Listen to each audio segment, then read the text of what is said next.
Hello and welcome. My name is Phoebe Atkinson. This is the JCC Positivity Hour. And today we are welcoming Gwendolyn VanSant, who is going to be our speaker. And her topic is, what if we called people in instead of out? I'm going to read Gwendolyn's blurb and a little bit about her, and also introduce myself. I'm one of the co-creators of this series, and Caroline Colas, who is usually here as the facilitator to welcome our presenters, is on her way. She's in transit, so I'm stepping in for this first part today. So Gwendolyn wrote, "Equity and inclusion work requires deliberate practice and permission to fail.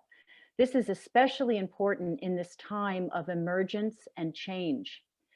In order to create the change we need to see, we must practice appreciative inquiry and develop a growth mindset so that the transformation is a result of shared vision and work, whether we are building community in marginalized groups or in corporate or human service partnerships." Gwendolyn VanSant will walk us through how the application of positive psychology has proved to be invaluable in working with both her grassroots organization for racial justice, as well as an essential strategy when working with coaching clients and organizations, especially during the COVID-19 pandemic. Gwendolyn VanSant is the principal and owner of Equity in Practice, LLC. She is an experienced organizational change consultant and coach who works at the intersection of diversity leadership, equity and inclusion, and strategic planning.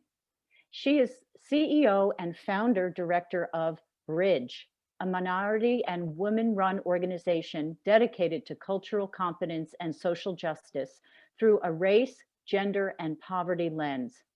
A skilled community organizer and recognized thought leader, Gwendolyn's leadership and work is rooted in racial justice, reparations, and extensive positive psychology training.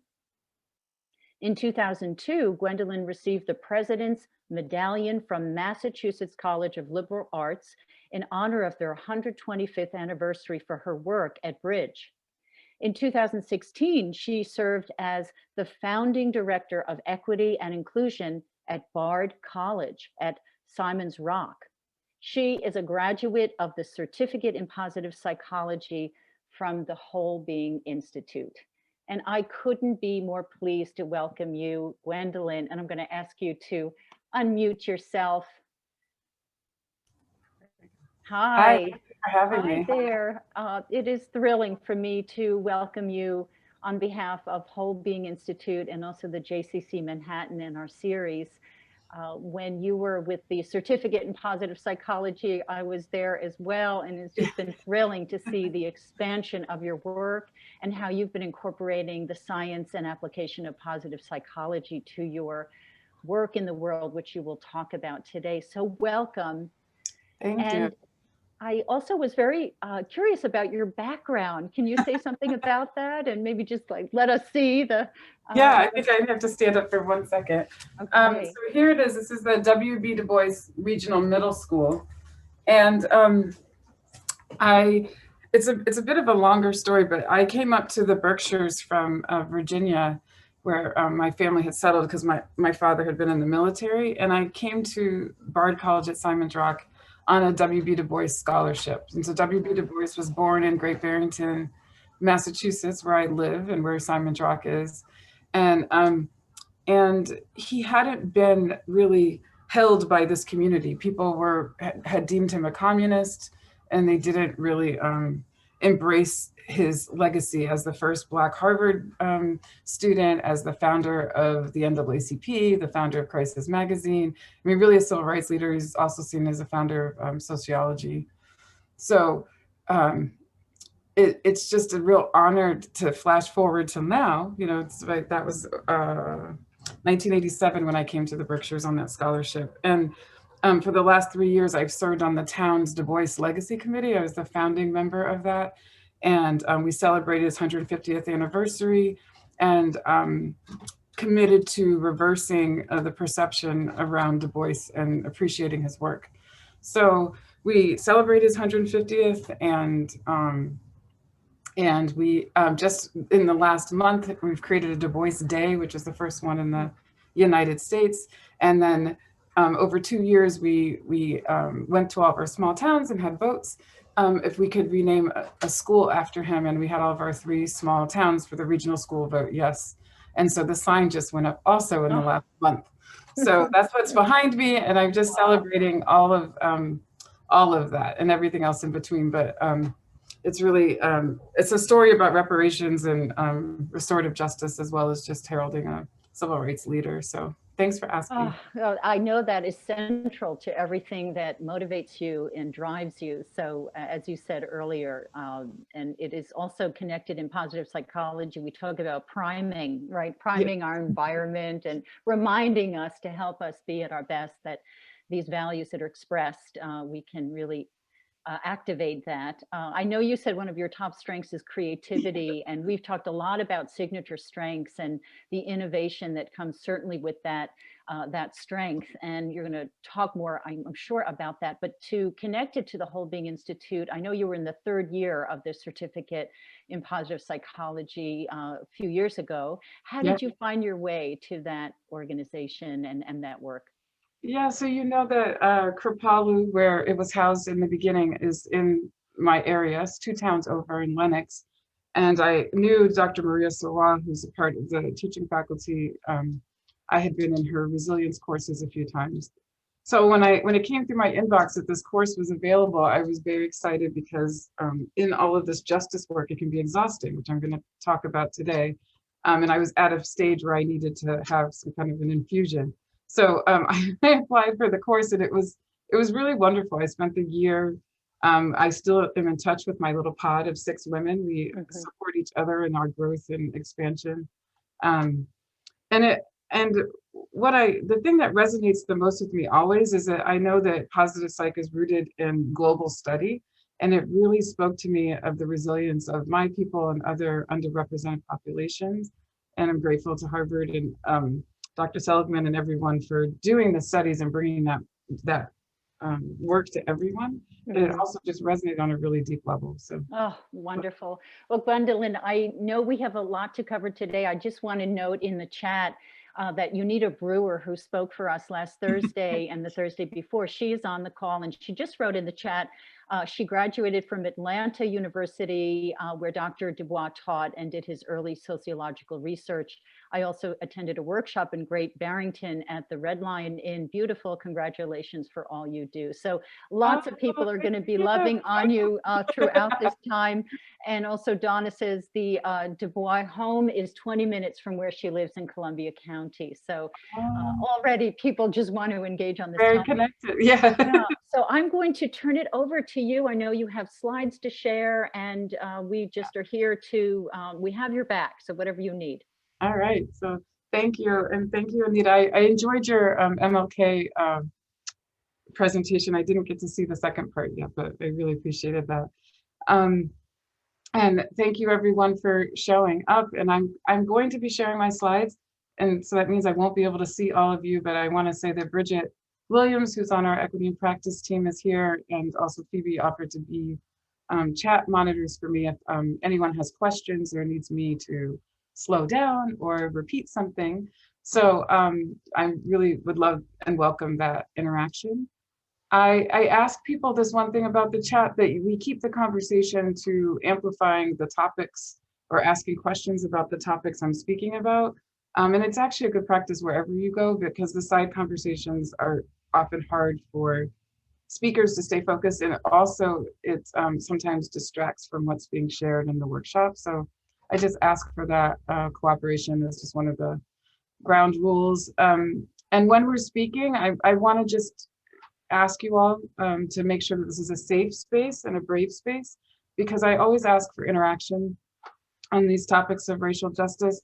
And I want everyone to feel like they can share and have that sharing stay in this webinar with us today. The learnings can go out, but maybe not attach it to names and individuals. And so I just hope everybody can agree to that as we move into this afternoon conversation.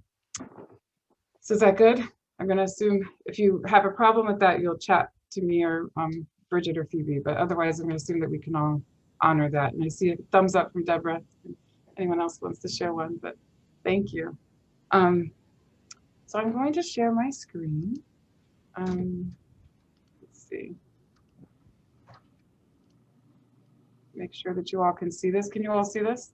Looks great, Gwendolyn. All right. So one of the things is, I think you heard in my bio that I do racial justice work, and I also do equity inclusion training. So, and I also do community organizing. So the way that I do what many people would be familiar with is DEI work, diversity, equity, inclusion. I have a frame that you're going to hear me reference today with this idea, which is inclusion, diversity. Maybe everybody could mute their microphones. Could someone mute?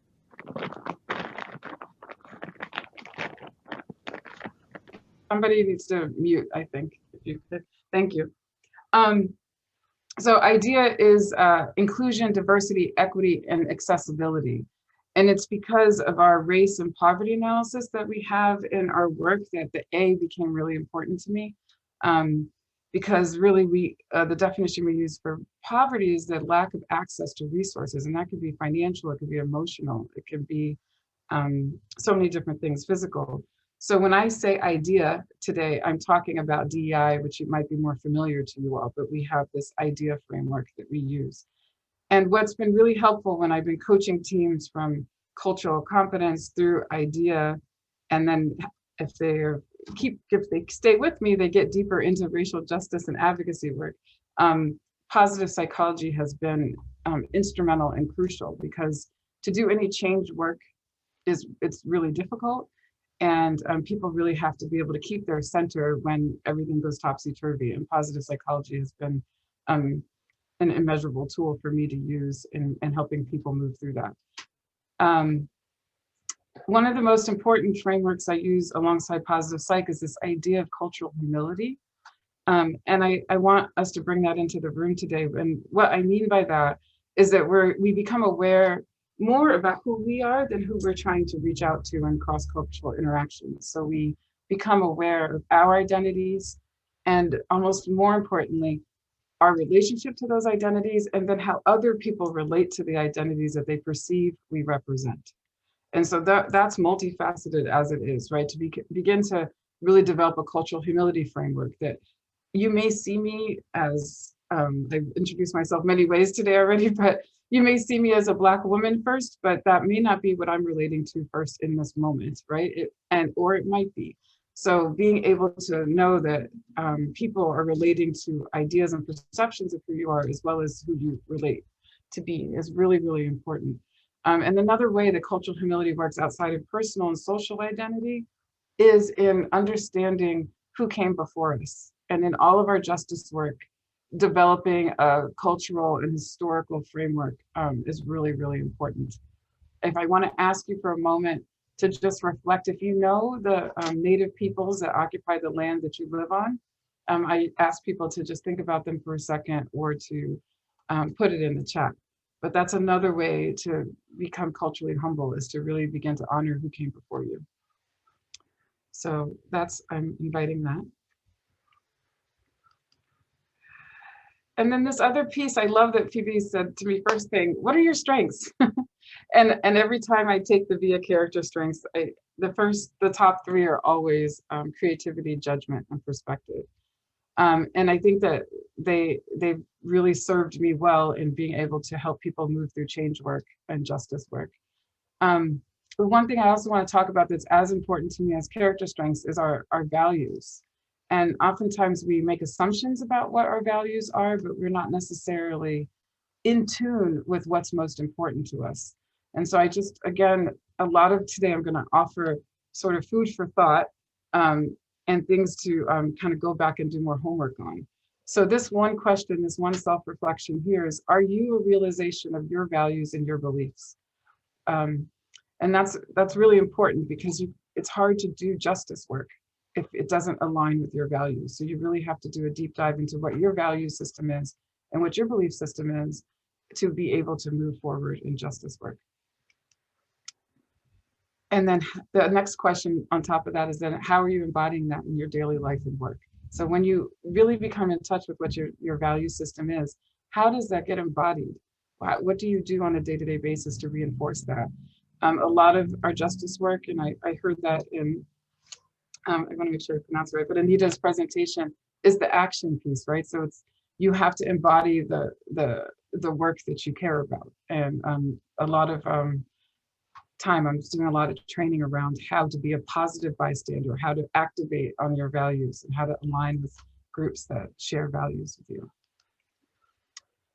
And then the biggest question is, how will we navigate towards an integrated future? I mean, it's been a crazy, I can't believe January is just almost over. It's been a crazy month for us. We had the insurrection, and then we had the inauguration.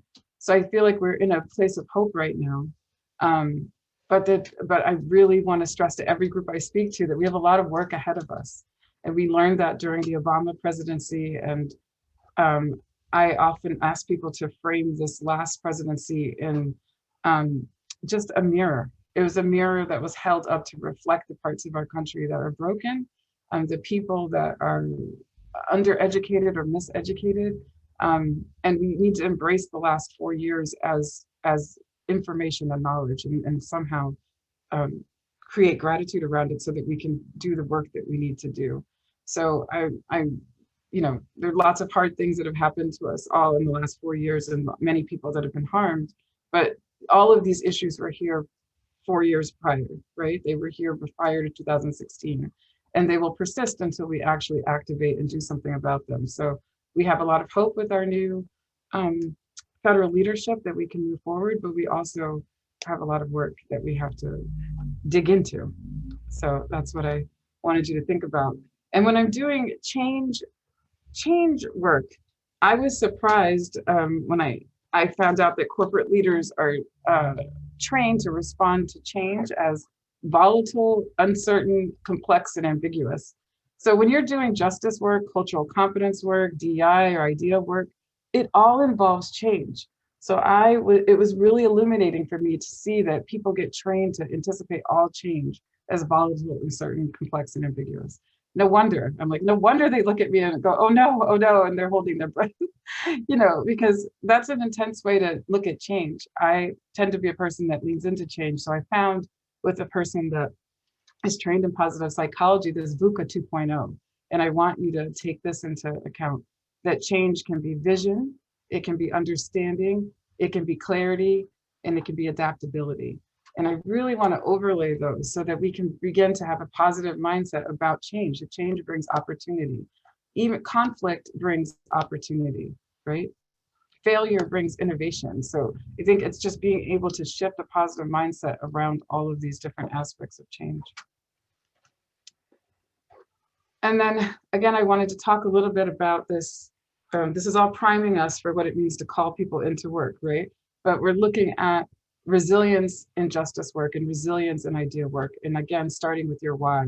I told you before, some of the starting points. You get in touch with your identity, get in touch with who's been here before you, right? And then you get in touch with your value system and making sure there's alignment there. And that leads you right into the why. And in our positive psych, you know, Simon Sinek has really great tools around start with why. And I often have teams start with this. So know why you want to activate change, know why you want to do DEI work or do racial justice work. But that why needs constant care and attention and constant crafting. And as you are on a learning journey, your why will shift.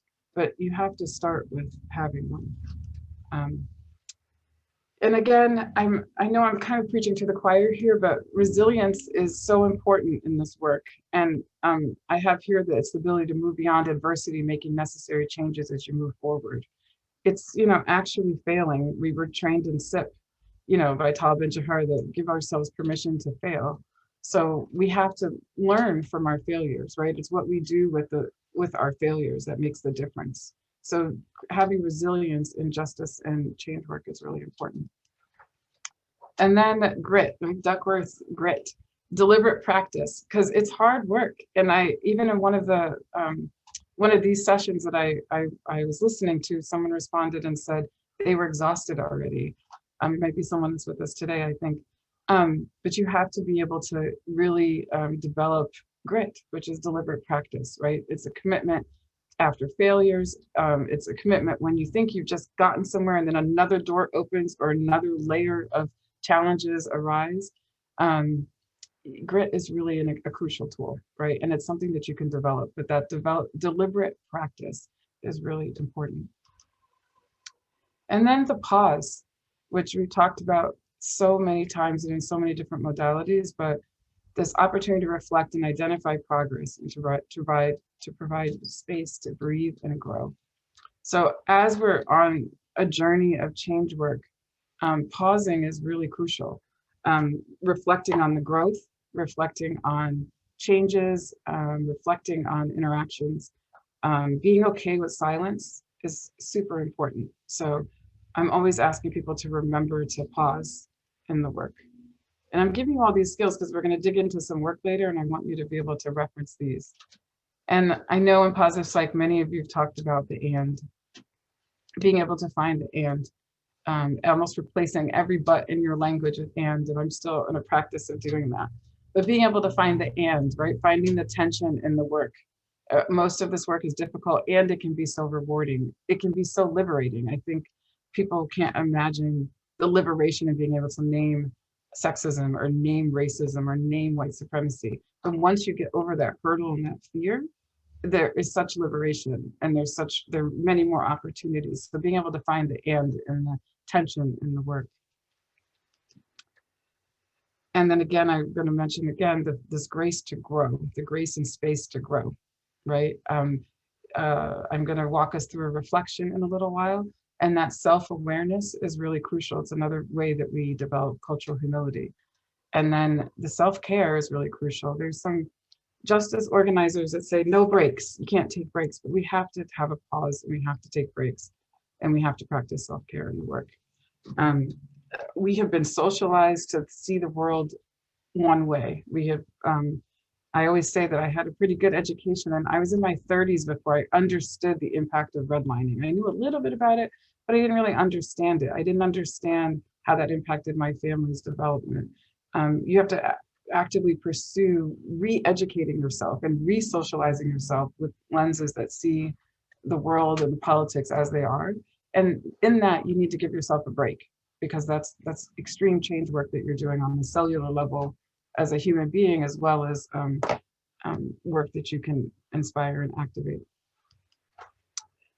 So those are just some of the tools that I use in the positive psych work to get through change and justice work and work towards integration. Another big one is the growth mindset by Carol Dweck. We use this working with youth as well as working with teens. And some of the aspects of the growth mindset that are really important are again, pausing and celebrating your successes, being able to embrace your failures and learning opportunities, and being able to lead change through your values assessment. So a lot of these things I already told you, they all fall into the growth mindset. And these other ones are lean into change with the not yet, right? We know Carol Dweck is the not yet lady. So instead of saying we don't do that here or we can't do that here, they won't ever think that way, or these are their politics, we can't ever change them. Just begin to embrace that idea of not yet. I think it might be clear already that I've sort of divulged my politics as, you know, Democrat and liberal, and I don't know that everybody's like that in this call, but I was hired right after Trump was elected to help women and young women and girls run for office on a national level, and I was asked to be the equity inclusion team lead. So I thought, this is amazing. This is a way I can like put my work into action. I'm going to be advocating for Muslim women, Black women, maybe Asian women, Latina women. This is great. And then when I got to the retreat that I spent 2 months planning for, I realized that a group that I was advocating for were Republican women. And I didn't have the skill set or knowledge or just expectation that that was going to be asked of me. And so it was really important for me to begin to understand the value systems that this group of women held, how that intersected with my equity inclusion charge to support them, how they are a minority voice. And it was really life-changing for me. And it's been something I've carried forward. I want to recommend this book if this is something you want to think about, The Righteous Mind. But as we move, through our political times as they are, we have to leave space for people and their ideas, their values, and that's when we can all grow together. But when you shut people down, it doesn't work. You don't give anyone an opportunity to want to grow or want to shift if you can't really meet people where they are. And it takes a lot of patience and a lot of grace and a lot of self-awareness. I had to learn where my language was coded, where I was passing judgments on Republican women. And to this day, it's 4 years later, my strongest relationships from that cohort are those women, because we really dug into the work together, right? Neither one of us changed our political views, but we learned how to work alongside one another. And then that was a good primer for them working in a corporate setting where I coached a senior team where 3/4 of the senior team at this financial institution voted for Trump, which is not who I voted for. And I needed to advance community development work with them. And again, these are the skills, the positive psych toolkit are the skills that I needed on top of what I have in formal equity inclusion training to be able to do that work and do it well. So growth mindset, sort of just, taking those small steps right forward and really appreciating them and understanding that people are all on a developmental journey is really, really important. This is Phoebe. I'm just popping in. There's some questions and Oh, comments good. in the chat. Yes. Wanted to make you aware of that. We also have Caroline who have joined us. And so I just wanted you to know that the director of the wellness and the co-creator of this program is with us, as well as Mega, who was one of your teachers. Hi, Mega. So in the chat, if I can read this out, that we had a comment by Jessica who says, where do we find the right outlets for learning that support discussion without judgment? Do you have suggestions for other groups, websites, and so on? And I know you'll be making material available, but you might want to speak to that just now. If not, we can tag it. Yeah, no, I think there's so many opportunities. It's built into the training that I do, and you're getting sort of this bird's eye view, and we'll do a couple activities. Then again, I think the self-work is the first important step, right? Being able to understand your values and understand your identity, because in that discovery, I think you'll begin to develop compassion for other people, right? So I think that self-discovery is really important. And then, shopping around for cultural competence work that you appreciate, that you can resonate with the trainer or the trainer's background, this is certainly my approach, and I'm grateful to be able to infuse positive psych into it, but I know there are other people, so I could give you lists of other folks and also introduce you to our work. And in addition, Gwendolyn, I'll just put the Greater Good website that we sometimes reference. They have a lot going on there, the intersection of positive psychology and these topics. That's great. Okay, that was it, basically. We also were commenting on the VUCA model that I had been trained in, that it was really developed right after 9/11 from kind of the military frame, but as Anita said, they were responding to the asymmetrical nature of the world and warfare and what was happening, that this volatility, it needed a name, and as well as the VUCA prime. Here's the solution. Yeah, I appreciate that. And I think it, in some ways, could apply to now, right? With the insurrection and the inauguration, where we could look at the work. I think we can go back to the slide. Okay. So did you hear what I think that VUCA, it's a both and, right? So not either or. I think we can look at it with the VUCA and the VUCA 2.0, because I think we're in a similar time. It's not 9/11, yeah, but it's a really similar time. Thank you. Yes. So yes. moving. I think there's a delay for you, Phoebe. I think that might be it. Is there a delay? So here's and strengths, identifying our strengths. I think we talked about this a little bit already, but the strengths are what carry us through in our work, and then being able to appreciate the good, and also again, I have cultural humility mentioned. And then I want you, I know some people ask for resources. Adrienne Marie Brown is really, really helpful with emergent strategy work. And I think if she's not, if she hasn't studied positive psych, she should, but she really speaks in that way. So these are some of the principles and how to move work forward. And I think like the incremental steps that we talk about, like she talks about small is good and small is all, change is constant. There's always enough time for the right work. I really love that one. And then never a failure, always a lesson. Again, that reminds me of Tal Ben-Shahar. Trust the people and their intentions. Move at the speed of trust. Focus on critical connections more than critical mass. Build resilience by building relationships. Do less prep and be more present. So that really speaks to our mindfulness of positive psych. And then just this notion of what you pay attention to grows. So I really recommend reading Adrienne Maree Brown, Emergent Strategy. And I also recommend for fun, but also it's really instructive to listen to Octavia's parables. Adrienne Maree Brown and Toshi Regan have revisited Octavia Butler's Parable of the Sower. And there was an opera made, and then we went into quarantine. And so they shifted it into a podcast where these two women are speaking, but also you get to hear parts of the opera. And it's an amazing commentary. But the three thought leaders here, Adrienne Maree Brown, Toshi Regan, and also Octavia Butler, sort of predicting our times back in the 80s in her novel, Parable of the Sower. It's a really powerful way to develop sort of more understanding and more language around this work right now. So I just wanted to plug her. And then, of course, gratitude is our positive psych toolkit. I mentioned it, and I know it's hard for people. I actually was saying this when insurrection happened to a training group, but we have to be grateful for the last 4 years because it gave us a dose of reality, and it's motivated many people to wake up for the first time. And so in that way, we have to really continue to develop gratitude even for things that sting.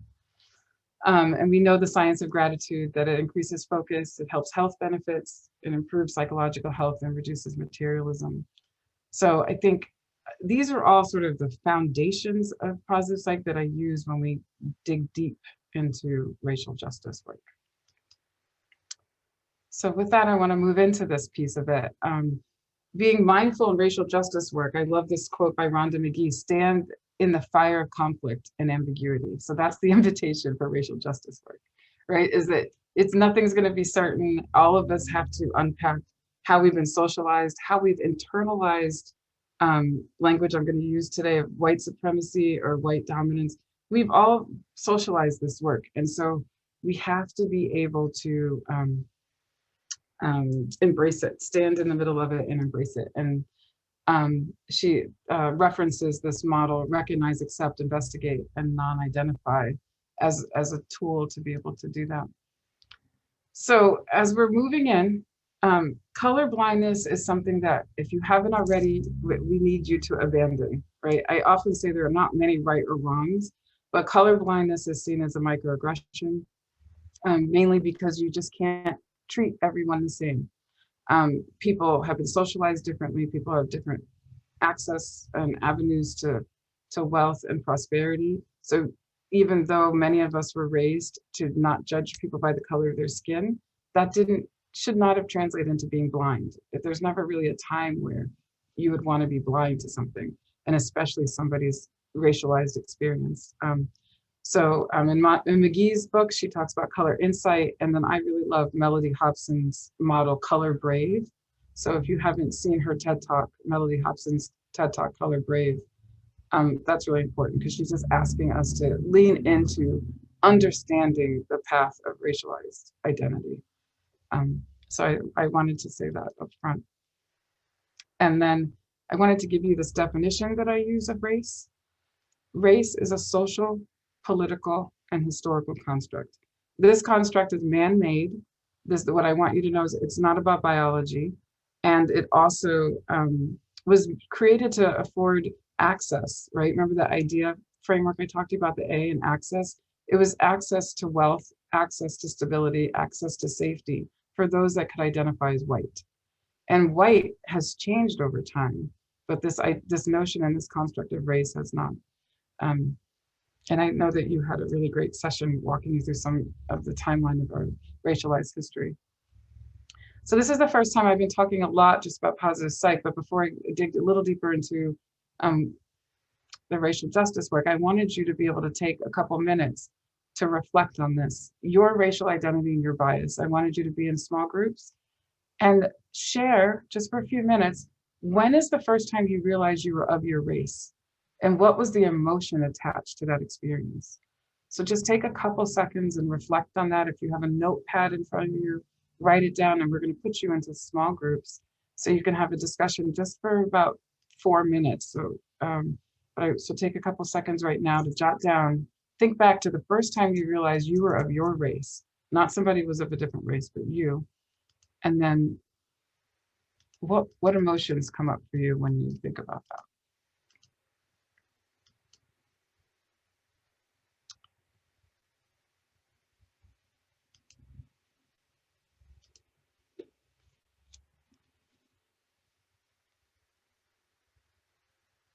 Everybody have a thought? And give me just a moment to pause on that before you get into the small group. Just think about the first time you noticed you were of your race.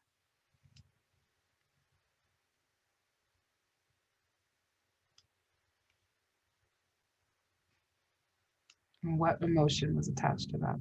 So I think you all, like Phoebe said, that you've gotten used to breakout rooms a little bit. So you'll slide into the room and you'll have 4 minutes, and then you'll get a warning that says you can leave the room, and you don't have to click that, just let it sit, and the timer will run for a minute and you'll come back. So you can just finish up your conversation and thank your partner.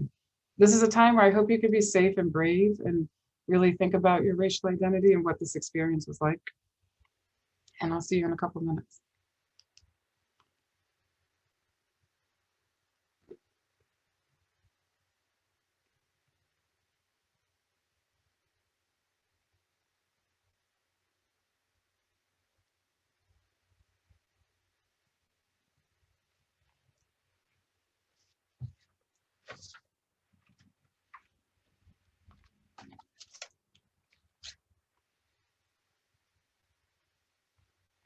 Hi, Anna, can you hear me?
We're coming back. That was powerful, Gwendolyn. I was in a breakout room. This is Phoebe. Good, good. That was a good conversation. That's Yes, good. absolutely. These questions that you're asking are, they evoke so much thoughtfulness. I know I'm going to be asking myself that question for a long time.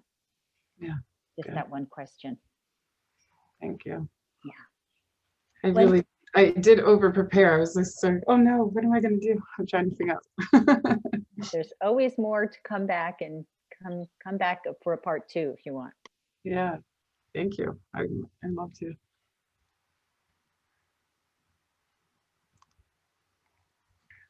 These are just 2 quotes that we use in our racial justice organizing.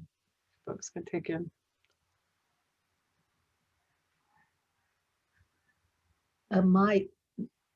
Maya Angelou seemed to be prominently discussed in Amanda Gorman's presentation at the Yeah, at the that's quite a legacy to be, yeah. to be able to follow her footsteps. Wasn't she incredible? She was amazing. She was really amazing. Thank you. I think if people have any responses they want to share to that conversation, I would love for you to put it in the chat just so we can move forward. But thank you all for sharing in your group.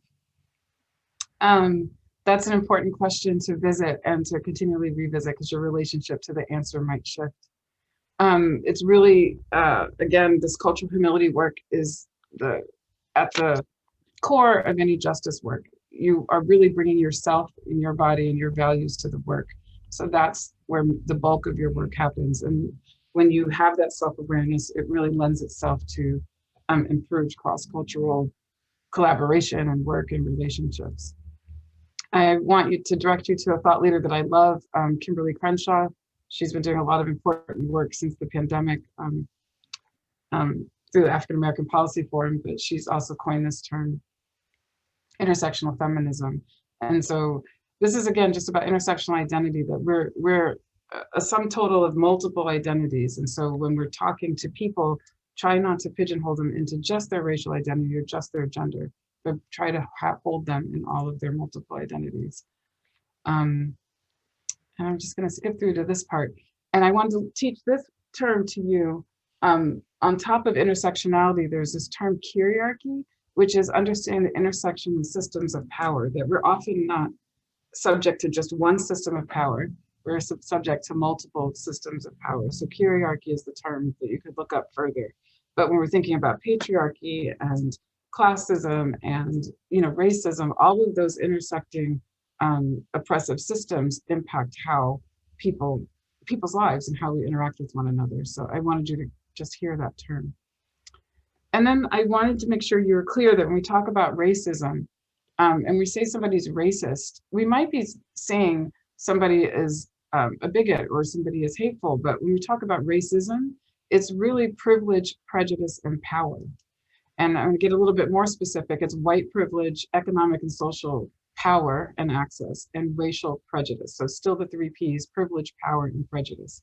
And it's a combination of those things. We don't really believe that Black people, Indigenous people can be racist. It doesn't mean that they can't have stereotypes, that they can't have biases, that they can't be hateful towards a group, but the actual term racism refers to this social construct of which they weren't afforded any power, and so that they can't actually practice racism. That's really important for people to understand.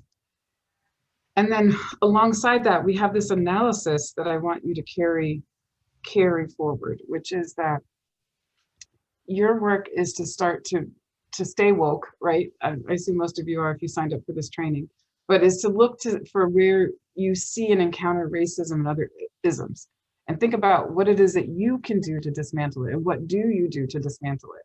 So this analysis on racism, you constantly, in almost any scenario, you could be at your hair salon, you could be in your classroom, you could be at a department meeting, in the grocery store, but look at where do you see and encounter racism and other isms? And there's no place that we don't in our society. So begin to open your eyes to that and figure out what your actions can be to dismantle it. And then on an interpersonal level, what relationships do you have across racial identities? And in those relationships, you might be in an interracial family, you might be on a multiracial team at work, but make sure that in that relationship that you reflect on your racial identity and you invite folks to reflect on theirs. Don't make an assumption that it's all okay, even if it's your child, right, or your partner. It's really important that you get to develop a practice of saying, this is how racism is playing out for us. My husband is white, we do this constantly, right? This is how we've both been socialized so differently, and ask how do we be in relationship with one another. But really, using Don Miguel Ruiz's 4 agreements, don't make assumptions that you're all good. Make sure that you're checking in with people of different racial backgrounds. And if you don't have those relationships, your homework is to begin to develop those relationships, right? It's hard to be caring about justice work if you don't have those real life relationships. And on the cultural level, looking at, this is where that term, I know you've heard me say it a couple of times now, but white supremacy comes in, and I'll give you the definition in a few minutes. But this is where the dominant norms, beliefs, and attitudes in a setting are driven by white culture, white middle-class culture, and that's most of the US. Most of our institutions, most of our businesses they're governed by white middle-class norms and values.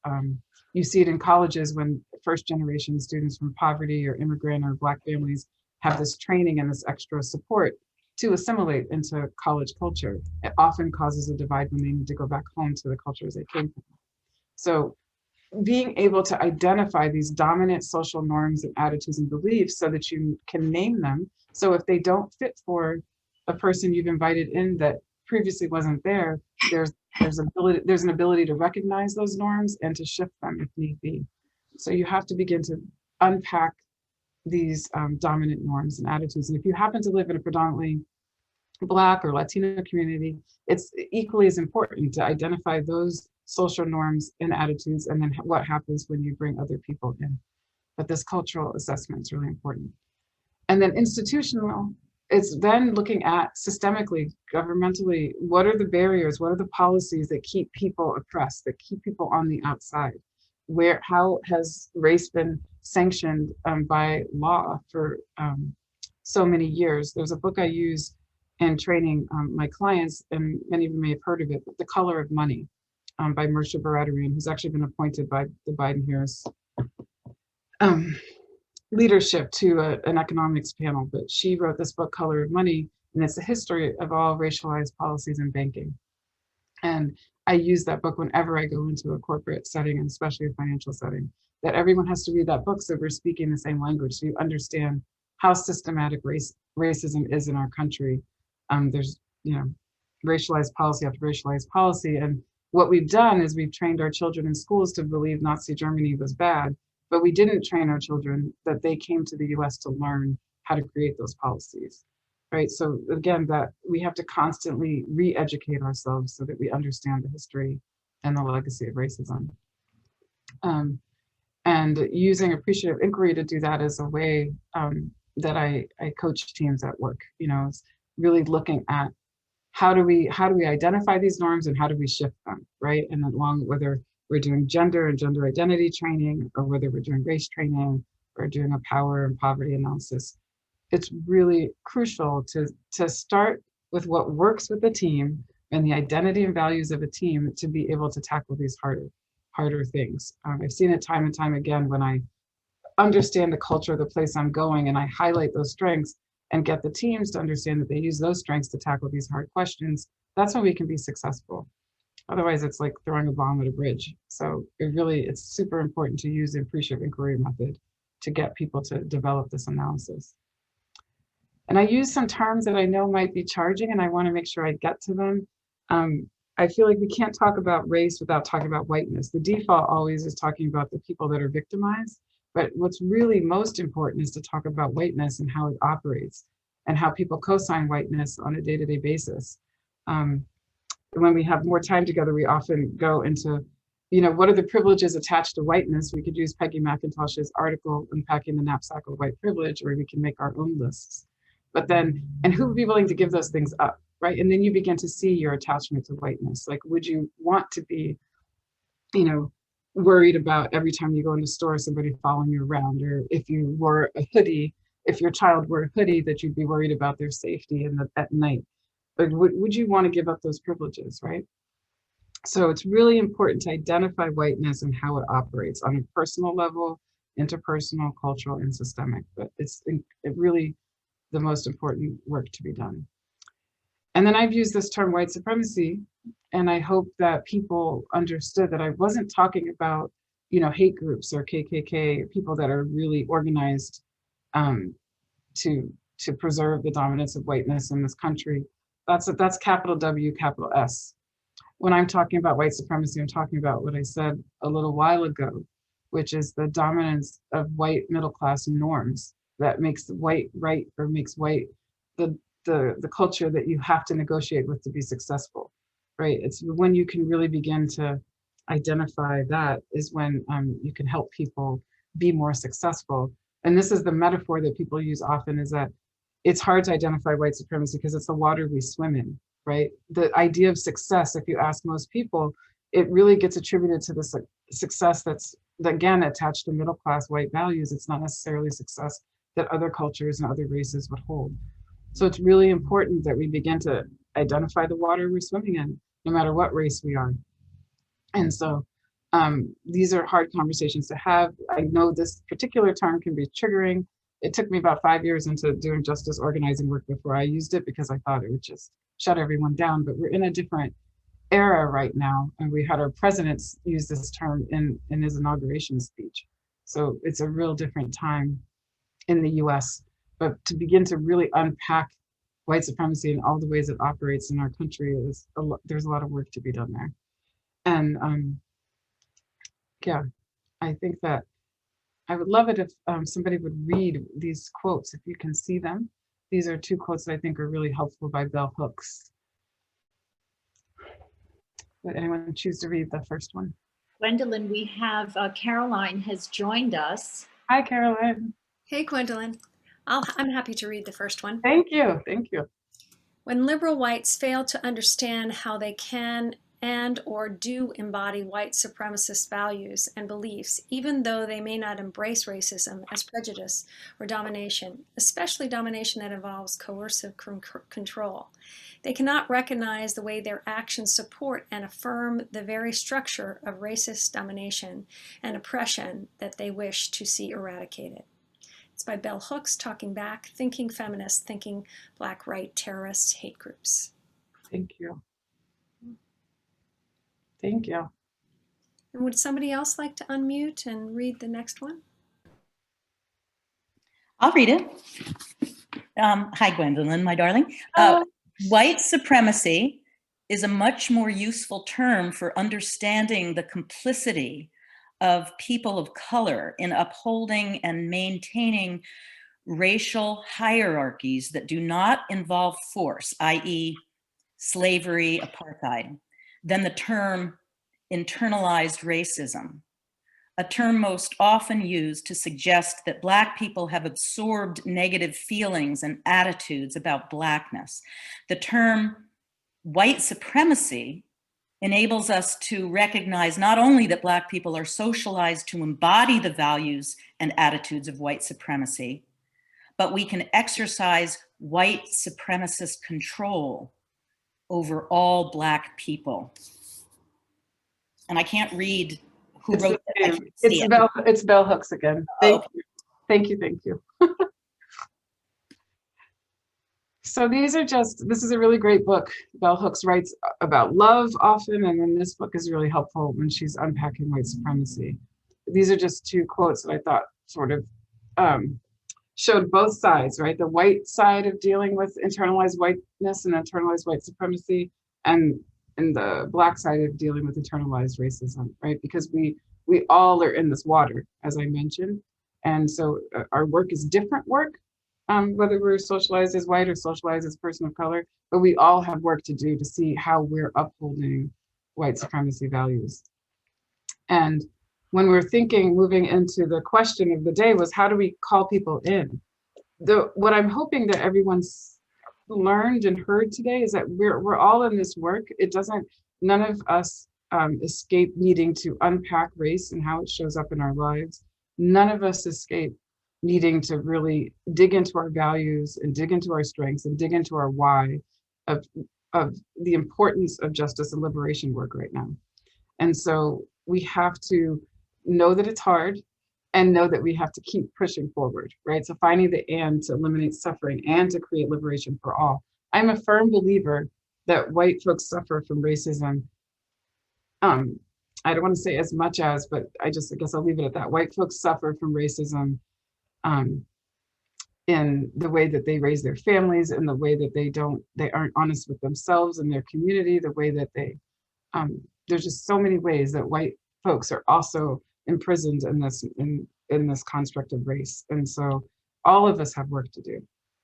And I think when people can see themselves in the full story, they can engage in the work. So I just think that it's really important to kind of look at how race is showing up in your life. And while you're thinking about telling that person that you know is outwardly stubborn or racist or resistant, these are some of the things that you need to practice. Approaching them without judgment, right? That so many of us have been miseducated, so many of us have been taught something by family or by school that is not accurate. And so we need to approach those people with the openness to hear where they're at and recognize what that triggers in you so that we can create a relationship to move forward. We all have to be color brave, and we realize that none of us walk the same life. And so we have to really inquire and investigate into that. Practicing loving kindness that we've learned in our positive psych. We have to persist. We have to be courageous, because at some point in this work, the world as you know it disappears, actually. And it can be really what's the word? Unsettling, right? That the world really shifts when you're courageous enough to actually see racism at play and see it in play in yourself, and be asked, what are you willing to give up for this fight for justice? You have to be willing to work and activate. You have to be patient, and you have to show grace. And I think these are the real tools that it's really outlined in the Inner Work of Racial Justice by Rhonda McGee. That these are really similar principles that she has in there of how do you approach leaning in to racial justice work. And this whole notion of calling in is saying, hey, we're on this journey together. How can we do this work together? Calling out, saying you're so racist, that's so racist, you're wrong, it just shuts people down. There's no conversation and nowhere to go. So the real simple fact is that we have to use all of our skills and all of our humanity in interacting with everyone in this conversation. And again, give ourselves and everyone around us grace, because there's a lot of work to be done. And a lot of the work that we could do could cause more harm, because we could be causing people to shut down versus lean in. And what we want to do is invite people into the work. We don't want to shut people down. The way that you name racist behavior, sexist behavior, is name how it shows up in yourself first, and then share how you think you might see it in someone else. Because that humility is what's going to advance the work. I know I'm getting really close to my ending time, so I just want to wrap up. Racial justice work is really about undoing the harm and suffering for people of color that's been left as a legacy in this country. I want to locate that in social justice work. Social justice, by definition, is the reallocation of resources for positive social impact. So it means shifting resources, and resources mean money, it means attention, it means love, it means work. So really shifting resources towards positive social impact, and really specifically when we're talking about racial justice for people that have been adversely impacted by our racialized culture. And I think I have to stop there, although I had more stuff for today. Gwendolyn, it's yeah. Caroline. Thank you so much what is clear to me is that we need to have you come back, right? And there are many things that you brought up that I want to talk with you about and ask you about. And I feel like there's just more opportunity here for another conversation. One of the things that I was particularly struck by is that we really do need to start with ourselves. Yeah. Right? And this idea that the work is about compassion, right? Yes. And I thought it was particularly revelatory that you said, I don't know, I'm emotional about it, actually, you know? Undoing the harm and suffering for everyone. Yeah. And I really appreciate that you named that, because it is. We all suffer for that. And we suffer in not knowing what to do. And we suffer in when we see it. And we suffer in when we experience it inside and outside. So it's this amazing part in positive psychology of having that reality, right? Yeah. And then also finding the and. And you have helped us find the and today. So that is amazing. And please, I hope, don't you agree, everyone, that we hope you come back? Oh, I'd love to come back. Thank you so much. Thank you so much. Unfortunately, can I end just with this? yes, of course. It's just our loving kindness, the short version of it that I'm sure we all know. But may you be happy, may you be at ease, and may you be free from suffering. Thank you. And may you be happy. May you be at ease, and may you be free from suffering. Thank you. And so it is. Yeah. Thank you, everyone. Please join us. Is today Tuesday? Yes, it is. Please join us on Thursday for another Lunch and Learn call. It's snowing here in New York City, and I cannot wait to get out there and play a little bit in the snow. Take care, everyone. Be safe, be well, and we'll see you on Thursday. Take care. Thank you.